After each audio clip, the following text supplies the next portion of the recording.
ములుగు జిల్లాలో మంత్రి సీతక్క పర్యటించారు. గత 2 రోజులుగా ఎడతెరిపి లేకుండా కురుస్తున్న వర్షాలకు ములుగు జిల్లా తడిసి ముద్దైంది.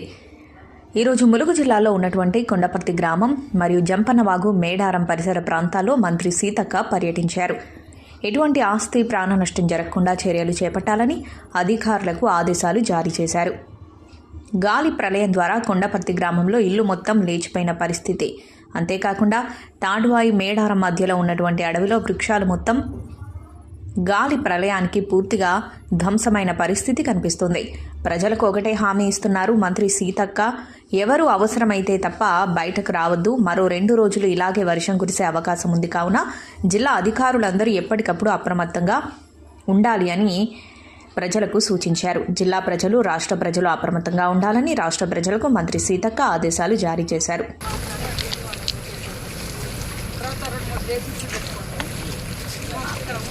ఫస్ట్ టైం ఇంత పెద్ద పెద్ద చెట్టు సరే, 1-2 ఏదన్నా దారం బట్టి కోడి కొట్టినట్టే ఉంది.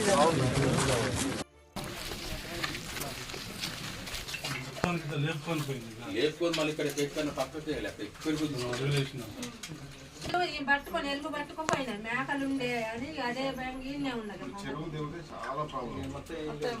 మేకలు ఎలుగు పట్టుకొని నీళ్ళు పోతే మేకలు కలుపుకున్నాం ఆ పక్కింటి కాదు.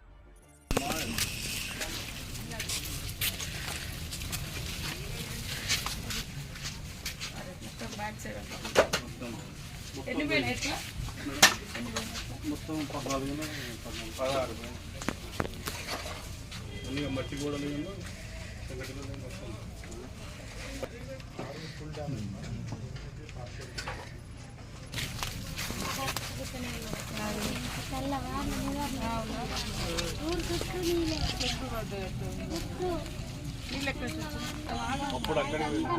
అందరు ఇల్లు పెట్టిద్దాం సార్. కొద్దిగా దసరా వెళ్ళిన తర్వాత పెట్టిద్దాం. ఇప్పుడు కూడా ఏదైనా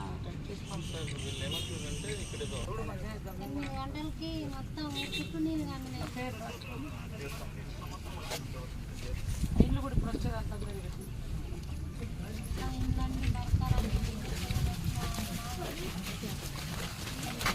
చెరువు దగ్గర పెద్ద డ్యామేజ్ ఉంది.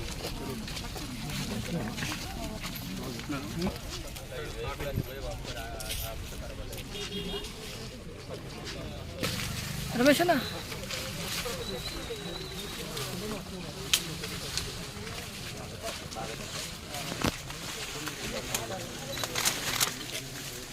అరే మామిడి చెట్టు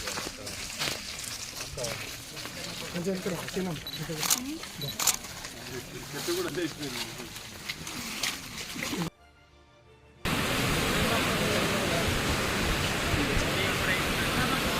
నాన్నపూర్ ఇక్కడ మనకు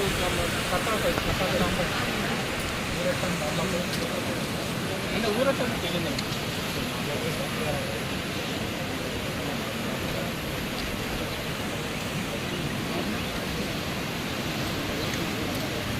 ములుగు నియోజకవర్గంలో, ములుగు జిల్లాలో కానీ ములుగు నియోజకవర్గంలో కానీ చూసినప్పుడు నిన్న ఉదయం నుంచి కూడా మరి పెద్ద ఎత్తున వర్షము ఈ ప్రాంతంలో మొదలైంది.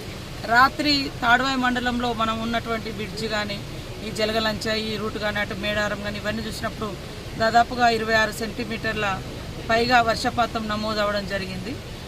అయినప్పటికీ ఈ మొత్తం ఈ రోడ్ ఎంబటి అన్నీ కూడా చెట్లు, దాదాపుగా 200 చెట్లు రోడ్ ఎంబటి కూలిపోతే మా కలెక్టర్ గారు, ఎస్పీ గారు, వారి యొక్క స్టాఫ్ అందరు, ముఖ్యంగా పోలీస్ అధికారులు కూడా వెనువెంటనే స్పందించి ఈ రోడ్డు బ్లాక్ కాకుండా మరి ఎప్పటికప్పుడు కట్ చేసి చెట్లన్నీ కూడా డైవర్ట్ చేసి ఈ రోడ్డును రాత్రికి రాత్రి 2:30 తర్వాత దాదాపుగా రోడ్ క్లియరెన్స్ ఇవ్వడం జరిగింది.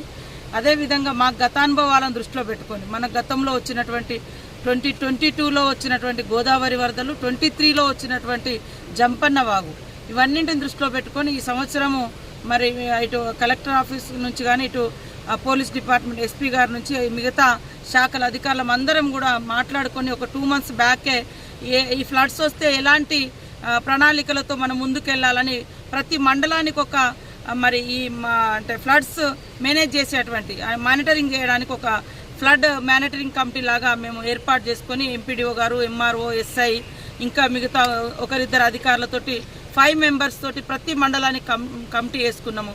తర్వాత గతంలో ఎక్కడెక్కడైతే మాకు వరదలు ఎఫెక్ట్ అయినాయో ఆ ప్రాంతాలన్నింటిని కూడా ఎప్పుడు వర్షం వచ్చినా ఇటు కలెక్టర్ గారు ఎస్పీ గారు ఇద్దరు సమన్వయం చేసుకుంటూ ఆయా ప్రాంతాల్లో వరద ప్రాంతాల్లో వెంటనే మరి ఆ ప్రజల్ని అప్రమత్తం చేయడం, గ్రామస్తులకు అవేర్నెస్ చెప్పుకుంటూ అక్కడ ఒకరు కాపలా పెట్టడం, ఇటు పోలీస్ నుంచి కానీ ఇటు రెవెన్యూ నుంచి కానీ మనుషులను పెట్టి ఎప్పుడు ఎట్లాంటి ప్రమాదం వచ్చినా వాళ్ళను సేవ్ చేయడం కోసము ఎప్పటికప్పుడు మేము ప్రణాళిక చేసుకుంటున్నాము. రాత్రి కూడా నిన్న కూడా ఇక్కడటువంటి మా యంత్రాంగం అంతా మరి ముఖ్యంగా వాగులు కూడా మనం చూస్తుంటే వాగులు మనకు ములుగు ఏరియాలో కానీ రాష్ట్రంలో కానీ పెద్ద ఎత్తున వాగులు ఉన్నాయి. మనం ఇందాక పాపం ఒక ఫ్యామిలీని చూసినాము, కారులో వెళ్తూ మరి తల్లి కూతురు తండ్రి ఇద్దరు హైదరాబాద్ ఎయిర్పోర్ట్కి వెళ్తున్నారంట. సింగరేణి దగ్గర వాగు దాటే క్రమంలో వాగులో కొట్టుకుపోయి చనిపోవడం జరిగింది.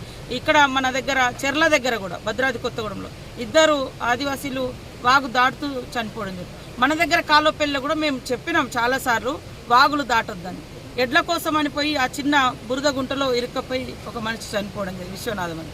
కాబట్టి మా దగ్గర మేము ఆల్రెడీ ఒక మెకానిజాన్ని అడాప్ట్ చేసుకోవడం జరిగింది. ఎక్కడ వాగులు ఉంటాయో ఆడ రోడ్లు వెంబడి మొత్తం కూడా అటు ఇటు పోలీస్ బ్యారికేడ్స్ పెట్టడం, అక్కడ ఒకరిద్దరు అధికారులను పెట్టి ఈ వాగుల మించి దాటొద్దని మరి ఎప్పటికప్పుడు వాళ్ళకు ఒక కాషన్ లాగా ఒక అడ్వైజ్ చేస్తాను, నివారణ చేయడం జరుగుతుంది.